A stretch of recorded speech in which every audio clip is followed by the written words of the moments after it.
birthday to you. Happy birthday.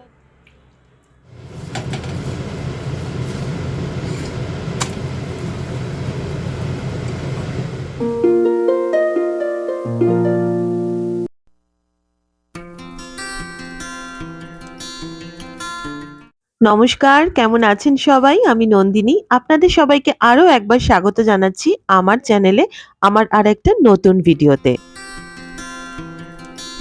ঘড়িতে সময় এখন সকাল 8:30 মতো। মেয়েকে স্কুলে দিয়ে চলে এসেছি, বাজারও করে নিয়ে এসেছি। আজকে বিশেষ কিছু বাজার করিনি, কারণ কিছুটা বাজার ছিল। আর মা যেহেতু আজকে দুপুরবেলা বাড়িতে থাকবে না, তো আমি, মেয়ে আর বাবা। তো ঠিক আছে, মানে মোটামুটি কম রান্নাবান্নার মধ্যে দিয়ে আজকে চলে যাবে। কিন্তু ব্রেকফাস্টটা একদম একটা পাওয়ার প্যাক ব্রেকফাস্ট বানাবো। তো তার জন্য আজকে আমি বিট, গাজর, ক্যাপসিকাম অনেকগুলো সবজি একটু ভালো করে কেটে নিয়ে একটা হেলদি ব্রেকফাস্ট বানাচ্ছি, সেটা হচ্ছে চিড়ের পোলাও। একদিকে চিড়ের পোলাও করছি, একদিকে সকালে চা বসিয়ে দিয়েছি, আর আরেকটা ওভেনে বসিয়ে দিয়েছি দুধ গরম করতে। কলকাতায় কিন্তু ঠান্ডাটা বেশ জাঁকিয়ে পড়েছে। আপনাদের ওখানে কিরকম ঠান্ডা পড়েছে জানাবেন কিন্তু। আজ বাজার করতে করতে দেখছিলাম বাজারে দুটো ধারে যখন এই শীতকালে মানে পিঠে পার্বণের সময়টা আসে, তখন অনেক গ্রাম থেকে ওরা নতুন গুড়, পাটালি, মোয়া এইসব নিয়ে দোকান দেয়। তো আজকে দেখলাম যে দোকানগুলো অলরেডি কিন্তু দিয়ে দিয়েছে। বেশ শীতকালের চেয়ে এটা কিন্তু একটা আমেজ। মা একটু দেরি করে ব্রেকফাস্ট করবে। বাবা এখনো চাই খাননি। তো সবাই একেকজন একেকটা টাইমে করবে। তো আমার আজকে কিছু বিশেষ কাজ রয়েছে। তো সেইজন্য ব্রেকফাস্টটা আমি আজকে সবার আগেই করে নিচ্ছি। তো চিড়ের পোলাও নিয়ে নিয়েছি, চাটাও নিয়ে নিয়েছি। চলুন একটু গল্প করতে করতে চাটা খাই। সবাই শীতকালে এখানে ওখানে বেড়াতে গেছে। আমি আর মা সেটাই আলোচনা করছিলাম যে ফেসবুক খুললেই এখন শুধু বেড়াতে যাওয়ার গল্প। আর অনেক স্পেশাল ট্রেনও চালু হয়েছে যাতে নর্থ বেঙ্গলের লোকে বেড়াতে যেতে পারে। তো চা-টা খেয়ে ঘরের সামান্য কাজ-টাজ করে আমি স্নান-টান করে নিয়েছি। করে নিয়ে একটু পুজো করে নিলাম। আর লাঞ্চের আজকে ব্যবস্থা বলতে কিছুটা রান্না করা রয়েছে আর বানিয়েছিলাম একটু পাঁচমিশালি একটা তরকারি। আর আজ হচ্ছে একটা বিশেষ দিন, কারণ আজ হচ্ছে আমার মায়ের জন্মদিন। আমায় যদি কেউ জিজ্ঞাসা করে যে তোমার দেখা একজন সবথেকে সাহসী, অর্গানাইজড, মানসিক দৃঢ়তা সম্পন্ন কোনো মহিলার নাম বলো, তাহলে অবশ্যই আমি আমার মায়ের নামটাই বলব। আমি ছোটবেলার থেকে মাকে যেভাবে যুদ্ধ করতে দেখেছি, মাকে সমস্ত সিচুয়েশন গুলোকে যেভাবে আমি হাসি মুখে ট্যাকেল করতে দেখেছি, আমি তার মেয়ে হয়ে তার সিকিভাগও হয়তো সেভাবে হয়ে উঠতে পারিনি। তবে চেষ্টা আমি নিশ্চয়ই করছি। মা আমাকে হাতে ধরে রান্না শিখিয়েছে। মা আমাকে জীবনে চলার পথে কিভাবে পরিস্থিতিগুলোকে সামলে উঠতে হয় সেগুলো আমি মায়ের থেকেই শিখেছি। যাই হোক, তো আজকের দিনটা মায়ের সাথে সাথে আমার কাছেও বিশাল স্পেশাল। কারণ মার অনেক বয়স হচ্ছে, ধীরে ধীরে শরীর খারাপ হচ্ছে, কিন্তু মার মানসিক জোর সাংঘাতিক। মানে আমি মায়ের মানসিক জোরের কাছে মানে কিছুই না। আমি ভীষণ সফট, কিন্তু মা মানসিকভাবে অনেক অনেক অনেক বেশি শক্ত। তুমি সারা জীবন এইরকমই থাকো মা, অনেক ভালো থাকো, অনেক সুস্থ থাকো। আমার মা সারা জীবন একটা খুব টাফ প্রফেশনে চাকরি করেছেন। তো কিন্তু তার জন্য তার সংসার বা তার প্রফেশনাল লাইফ কোনটাই কিন্তু কোনো রকমভাবে হ্যাম্পার হয়নি। দুটো কিন্তু সমান তালে সমানভাবে মা মেইনটেইন করে গেছে। তো আমি আপনাদেরকে বলছিলাম যে মা আজকে দুপুরবেলা থাকবে না। তো অ্যাকচুয়ালি মা আজকে তার বান্ধবীদের সাথে আজকের দিনটা খুব ভালোভাবে এনজয় করেছে। দুপুরে বান্ধবীদের সাথে লাঞ্চ করেছে। তো মার একটা বিশাল বড় গ্রুপ রয়েছে। কারণ এটা থাকাটা খুব দরকার। রিটায়ার্ড হয়ে গেলে না মানুষ অনেক বেশি মানসিকভাবে একা হয়ে পড়ে। কিন্তু আমার মনে হয় যদি এরকম ভালো বন্ধু-বান্ধব থাকে, কারণ তারা সবাই মার কলিগস ছিলেন। তো সবাই মার সমমানসিকতার লোক। তো তাদের সাথে খুব ভালোভাবে সময়টা কাটিয়ে মা সন্ধ্যেবেলায় বাড়ি ফিরেছে। তো এখন চলছে কেক কাটা পর্ব। আর আমার মেয়ে সারাক্ষণ আমার মার সাথে এইভাবে খুনসুটি করে। তো মা কেক কেটে সবাইকে একটু খাইয়ে দিচ্ছে অ্যান্ড ফাইনালি আমি, মা আমাকে একটু খাইয়ে দিল।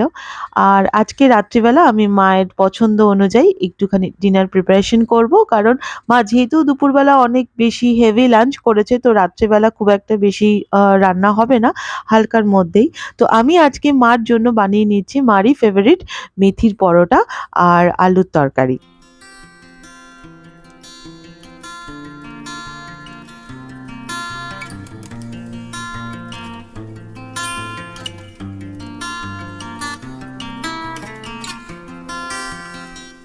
আর মেথির পরোটা এই ১ম মানে এই শীতের সিজনে এই ১ম আমাদের বাড়িতে আজকে হচ্ছে। তাও বার্থডে ডিনার মেনু হিসাবে। তো মেথি শাকটাকে ভালো করে বেছে আমি একটুখানি কুচিয়ে নিয়েছি। আর আমি যখনই মেথির পরোটা বানাই তখন আমি তার সাথে শুধু মেথি শাক না আর একটু অন্য শাক মানে ৪ ভাগের ১ ভাগ দিই। তো আজকে আমি বাজারে অন্য কোনো শাক পাইনি। মানে অনেক সময় বেথো শাকও দেয়া যায় এর মধ্যে। তো ছিল না বলে আমি সামান্য একটুখানি ধনেপাতা এর সাথে কুচিয়ে দিয়ে দিয়েছি। আর যে আটাটা দিয়ে আমি মাখবো, সেই আটাটা আমি মানে ৪ ভাগ যদি আটা হয় তার মধ্যে ১ ভাগ ময়দা দিয়েছি। পুরো ময়দাটা দিয়ে আমি মাখিনি। আর তার মধ্যে আটাটার মধ্যে আমি একটু সাদা তেল আর নুন দিয়ে দিয়েছি। এবারে কিছু মসলা আমি আটার মধ্যে অ্যাড করব। সেটার মধ্যে রয়েছে হলুদ গুঁড়ো, কুচনো লঙ্কা, জিরে গুঁড়ো, ভাজা মসলা, জোয়ান, গোটা জিরে, হিং আর হচ্ছে গোলমরিচ গুঁড়ো। এই সবটা আমি আটার মধ্যে দিয়ে দেবো, দিয়ে ভালো করে আটাটাকে মেখে নেব।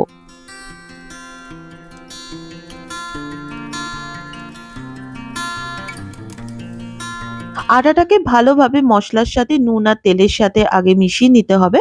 তারপরে আমি মেথি শাকটাকে ধুয়ে যে রেখে দিয়েছিলাম জল ঝরতে, ১ম এ আমি আটার মধ্যে জল দিয়ে কিন্তু মেথি শাকটা দিয়ে মাখবো না। এই যে মেথি শাকের যে ধোয়া যে জলটা, এই জলটা দিয়েই কিন্তু মানে শাকের গায়ে যে জলটা রয়েছে সেটা দিয়েই কিন্তু অলমোস্ট আটাটা মাখা হয়ে যায়। তারপরেও যদি মনে হয় যে মাখা হচ্ছে না, বাইন্ডিং আসছে না, তখন তাহলে একটু পরিমাণ মতো হালকা, হালকা করে জল দিতে হবে।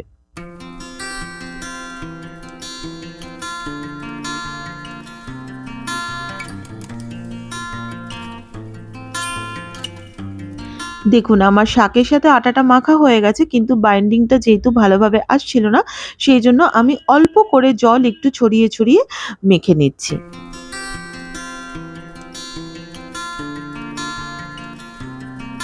এইভাবে অল্প, অল্প জল দিয়ে কিন্তু আমি মেথি শাকটার সাথে আটাটা মেখে নেব। আচ্ছা এখানে একটা কথা বলে দিই, যখন আটাটা মাখবেন তখন কিন্তু একটু শক্ত করে মাখবেন। কারণ আটার মধ্যে যে নুনটা রয়েছে শাকের সাথে এসে কিন্তু শাক থেকে তখন ওটা জলটা ছাড়তে থাকবে তখন কিন্তু আটাটা নরম হয়ে যাবে।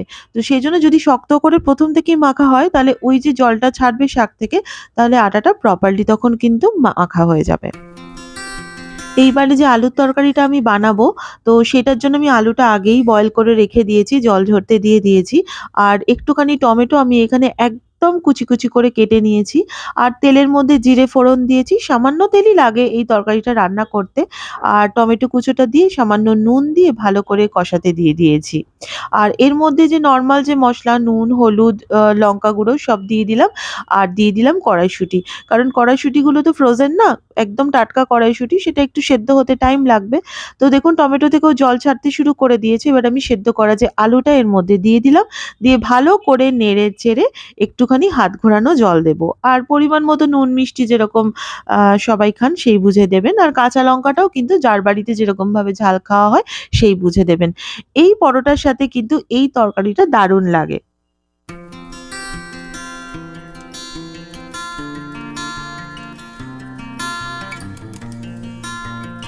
দাঁড়ান একটু দেখে নিই নুন মিষ্টিটা ঠিক আছে কিনা।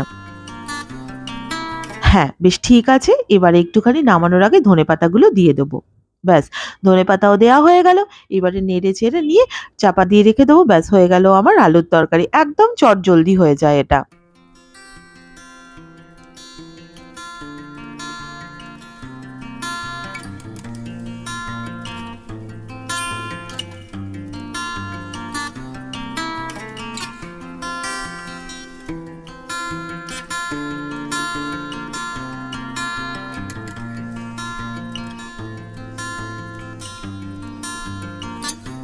শীতকাল মানেই কিন্তু পরোটার সিজন। মেথির পরোটা, বেথো শাকের পরোটা, ধনেপাতার পরোটা, কখনো, কখনো সয়াবিনের পরোটা, কখনো, কখনো ভেজিটেবল পরোটা, আবার ভেজিটেবলের সাথে পনির দিয়ে পরোটা, আর সারা বছরের জন্য আলুর পরোটা আর ছাতুর পরোটা তো রয়েইছে। আমাদের বাড়িতে শীতকালে কিন্তু প্রচুর পরোটা হয়। মূলোর পরোটা হয়, বাঁধাকপির পরোটা হয়, ফুলকপির পরোটা হয়।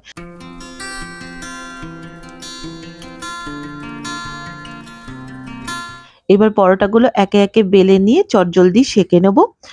সামান্য মাত্র একটু তেল দেবো।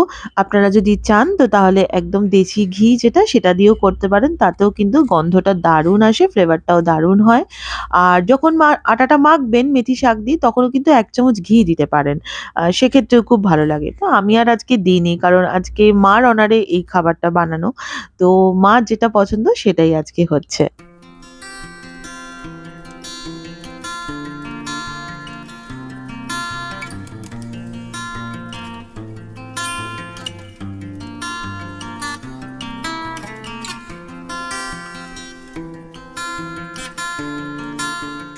শীতকালেও আপনাদের বাড়িতে কিরকম পরোটা হয় আমাকে কমেন্ট সেকশনে কিন্তু অবশ্যই জানাবেন। আচ্ছা, ফেসবুক পেজে অনেকেই যুক্ত হচ্ছেন আমার পরিবারে। তাদেরকে অসংখ্য ধন্যবাদ। আর ফেসবুক পেজের লিংক আর ইনস্টাগ্রাম পেজের লিংকও কিন্তু আমার ভিডিও ডেসক্রিপশন বক্সে দেয়া থাকলো। আমার তৈরি করা রেসিপিগুলো যদি আপনারা বাড়িতে ট্রাই করেন তাহলে অবশ্যই আমার সাথে ফেসবুক এবং ইনস্টাগ্রামে শেয়ার করবেন। তো এইবারে আমি ডিনার প্লেটটা সাজিয়ে নিচ্ছি। মেথি শাকের পরোটা দিয়েছি, আলু, কড়াইশুঁটি দিয়ে টমেটো দিয়ে তরকারি আর তার সাথে রয়েছে হোমমেড ধনেপাতার চাটনি। আজকের ডিনার কিন্তু একদম জমে গেছে।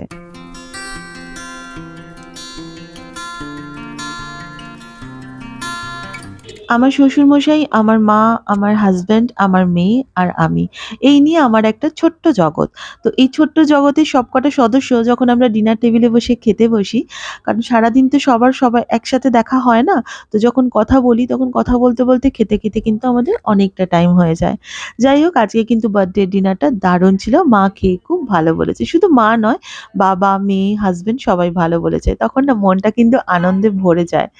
যাই হোক, এই শীতকালে কিন্তু অনেকেরই একটু গ্যাস অম্বলের সমস্যা হয়ই। তো আমারও হচ্ছিল কিছুদিন যাবৎ। তো আমি রাত্রিবেলা শোয়ার আগে একটুখানি গরম জল খেয়ে শুচ্ছি।